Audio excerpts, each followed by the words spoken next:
Hello, greetings, Stationeers, and welcome to Europa for day 60 of our brutal survival. I guess you could say it's no longer brutal, in as much that we have all of our printers upgraded, we're growing crops, we have enough water, albeit all harvested, we haven't actually created any yet, and yeah, our power needs are kind of okay. So things are not bad. However, I was reviewing the setup that I was planning, and I had tried a few things, some of which were less than successful.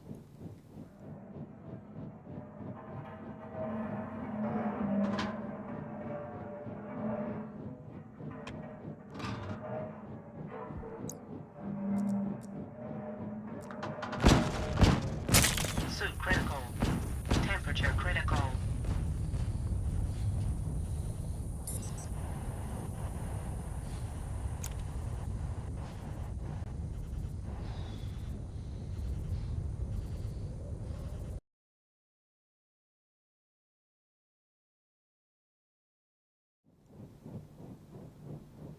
Yeah, so that happened, and many adult words were uttered, and I had to think about things, and I decided a rework was in order. So I have tried to come up with an inlet manifold that is as small as possible while keeping all of the electrical connections outside of the hotbox. And short of mounting the furnace a little higher, and I'm not even certain that you could do that, this is what I came up with. So we have 4 volume pumps, turbo volume pumps, and 4 digital valves. Now I'm actually thinking that the turbo volume pumps may be overkill. I might actually pull them out and put in regular ones, because the total volume has gone down from almost 300 to 60. So that's as small as I can make it. I did put an extra pipe thing on top because I want to be able to monitor what's inside this thing, and again I didn't want to have the pipe analyzer and its cables inside the hotbox, which could get very hot.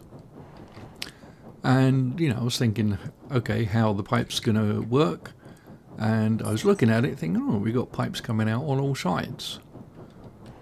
It kind of makes sense to do it vertically.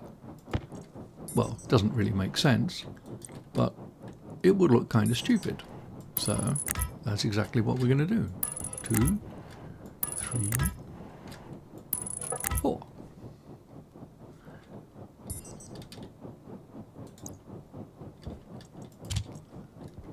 There's no gas in any of these, so I haven't wasted anything except time.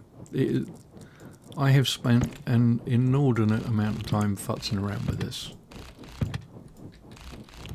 I mean, I could have come up with a working furnace much easier than this, but I decided to do things the stupid way.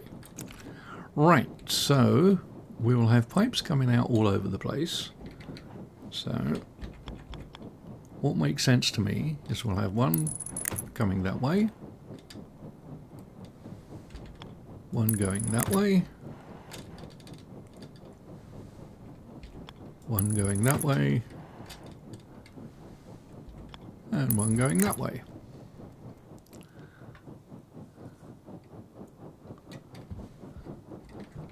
Power critical. Oh god, this looks so stupid. I absolutely love it. Fortunately, we have lots of pipe, so it's just a question of hooking everything up. And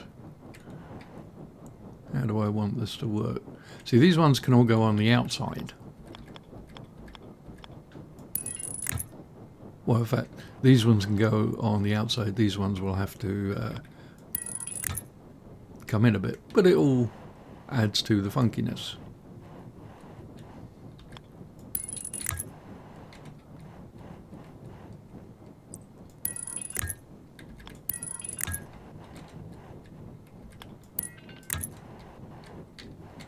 Yeah, so these ones, now I'll take it inside for a little bit because there's a good chance I'll want to put some gauges and stuff up there. So yeah, we'll go up one more and then we'll come out.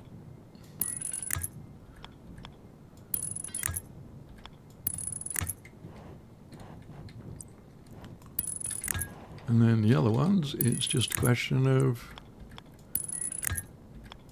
whoop, did I not?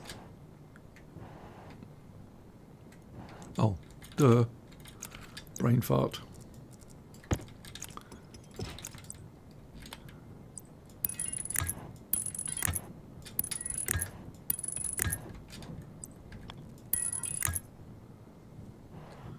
Yeah, I should probably grab more pipe on me.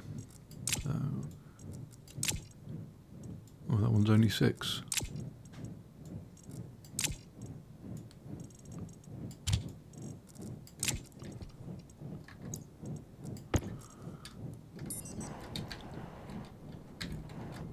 Right, so this one will, ooh. Temperature low. This one's going to come up to here, so that will go out and down. Oh, this one's the back one, right? So that's to go out that way and down.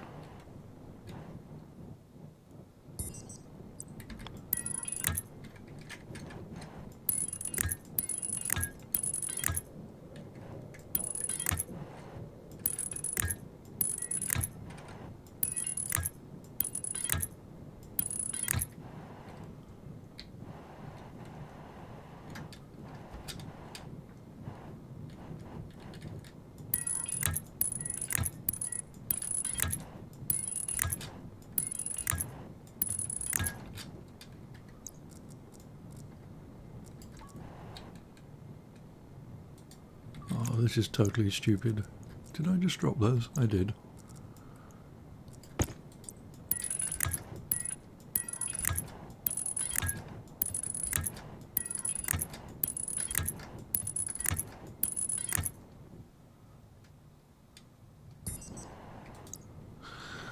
Right, so all of the tanks are connected. Of course, it would help if they were appropriately coloured. So the bottom one, I guess we will have as blue, with blue pipes. Next one we'll have as purple. And that one doesn't have a pipe connected to it, because I ran out. Purple. And then we'll go pink. And pink. And then we want something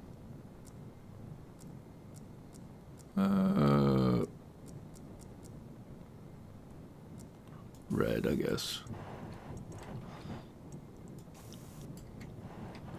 So they will denote the colours. Well, the colours will denote what temperatures I'm working with, but it's just to make it look a little bit interesting.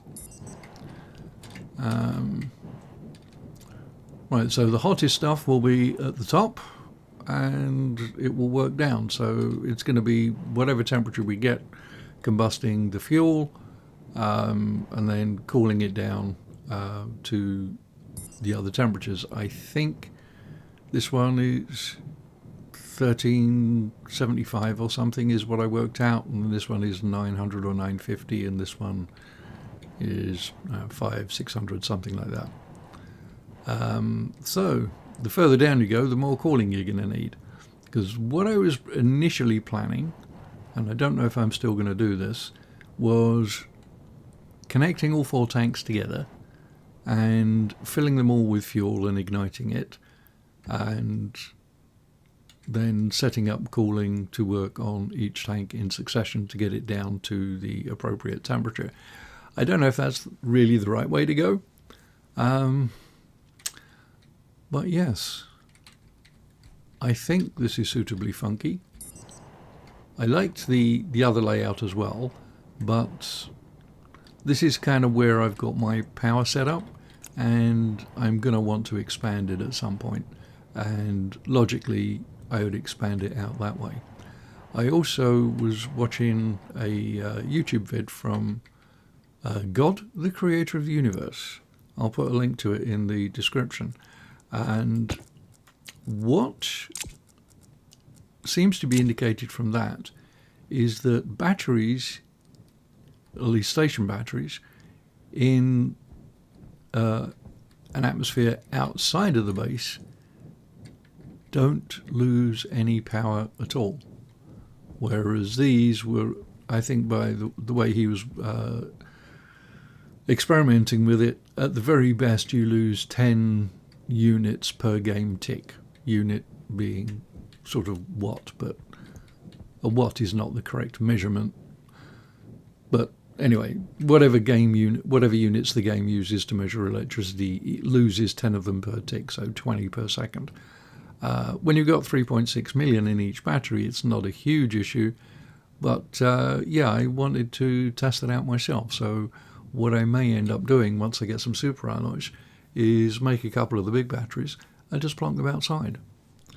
It would also make power distribution a little bit easier. I mean, I'm getting to the point now where I ought to think about having separate power networks. At the moment, everything is running off these red cables running on the floor. They connect to everything. There are occasional breaks, like for this. But this exists really just as a switch, so I can turn all the trading stuff on and off with a single switch. Likewise, there'll be one here. It would be sensible to have them fed from transformers directly attached to the batteries, so it keeps the power distribution more manageable and less prone to fry cables when things get exciting. Anyway, I thought I would share this just as a quickie. Thought you might enjoy the oops moment, and there will be more to follow. Like, subscribe, all that good stuff. If you have any questions or comments, please feel free to leave them in the comments. I do love hearing from you, and I will get back to you as quick as I can. In the meantime, I'll catch you later. 54 Bear out.